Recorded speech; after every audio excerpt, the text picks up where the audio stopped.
Right, good morning, grade 11s. One of the sections of work that many pupils often battle with is that of the accounting equation, although it is the basis of all our accounting.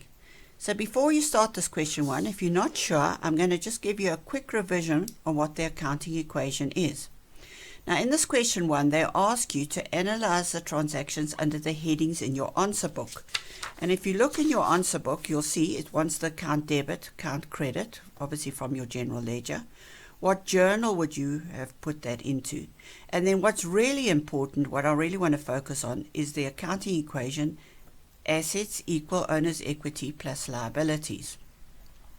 So let's just go back and have a look at where this comes from. Now, right back in grade 9, you would have started off your accounting by saying, well, what assets have I got? What things do I own? And for example, if you've got 100,000 rands worth of assets, you would then determine that maybe you owe 10,000 in liabilities. So your owner's equity, or as we started off right at the beginning, we would say, what was your net worth? What were you actually personally worth? So out of that 100,000, only 90,000 belonged to you. Now from maths, you know that you can rearrange that and you can get rid of this minus liabilities and move it over. So that your formula is assets equal owner's equity plus liabilities. So just checking it, 100,000 is your assets. Your owner's equity is 90,000 and 10,000 liabilities. And obviously these two add up to 100,000. So there is the basic accounting equation, that your assets equal your owner's equity plus your liability. Out of the 100,000 rands worth of assets, 90,000 belongs to the owner and 10,000 belongs to outside people. Now, we need to break this owner's equity down though and see what the owner's equity is made up of. And the owner's equity actually consists of the capital that the owner puts in right at the beginning. Now, whether this is a sole trader or a partnership, as you will be dealing with now, just the only difference is when you get to a partnership, you will have a current account as well, minus the drawings, because that will reduce his investment in the business, plus the profit that he made. Any profit belongs to the owners. If you go back to your income statement, you work out the profit, and that profit then used to be carried into the balance sheet under your owner's equity you would add on.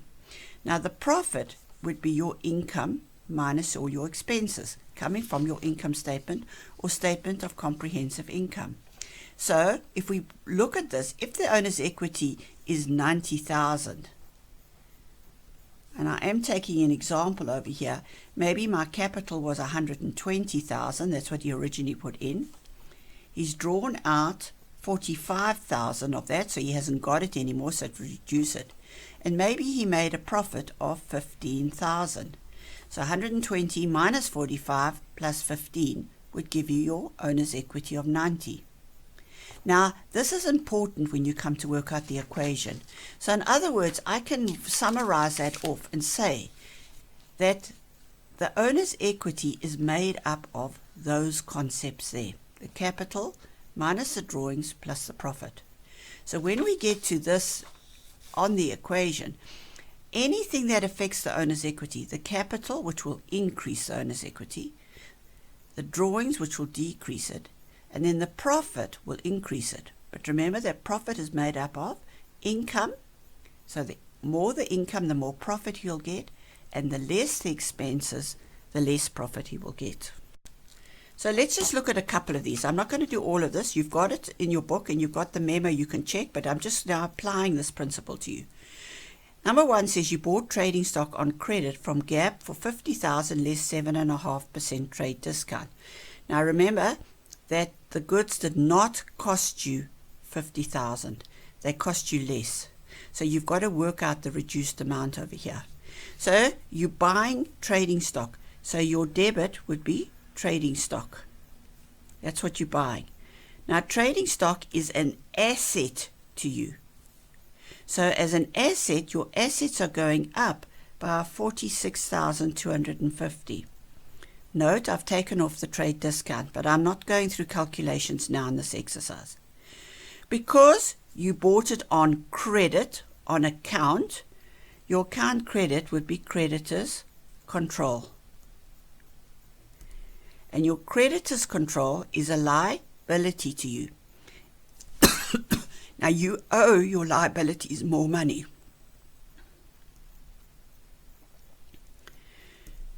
So it'll be plus 46,250. Now if you look at the equation, assets equal owner's equity plus liabilities.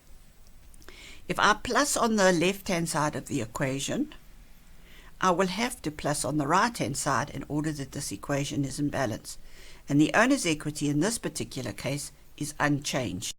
Now let's look at the second one. You bought stationery for $1,500 and paid by EFT.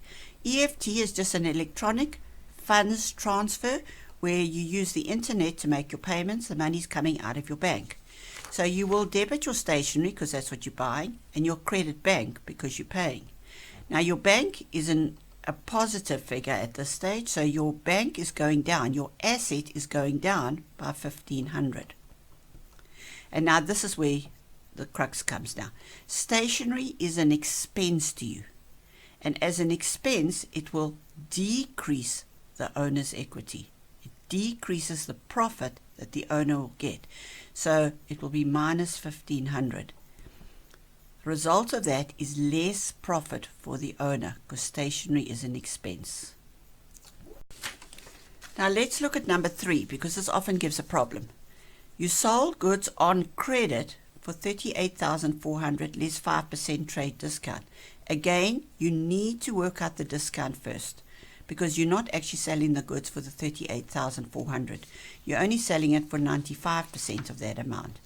So your double entry there will be, because it's on credit, you're debiting a debtor. Now a debtor is an asset to you. That money is yours, it belongs to you. And so you will increase your assets because there's more money owing to you by the reduced amount of $36,480. Sales is an income. So the more the income, the more the profit. So 36,480 will go under owner's equity. So all your nominal accounts, all your income statement accounts will affect the owner's equity because they have an impact on the profit and no change in liabilities. But now what many people forget is that with every sales there must be a cost of sales entry. And you'd have to work out the markup, and they did tell you that the markup was 60% on cost over here. So cost of sales is an expense account. You might have sold the goods for $36,480, but that's not all profit. Minus off that comes the cost price for $24,000. So that actually between the two of them, they're showing the profit on that good, on those goods that you sold there. Trading stock is an asset. You're selling trading stock, so you've got less trading stock and nothing in liabilities. And then the last one I'm going to do with you is number 4. The owner took consumable stores worth 500 Rand for his own use. Now whenever the owner takes anything, that'll be drawings. So you're going to have drawings, and because this is just a sole trader business, we can write just drawings down. We don't need to put a name of a person down. He is taking consumable stores. Now, the drawings reduces the owner's investment.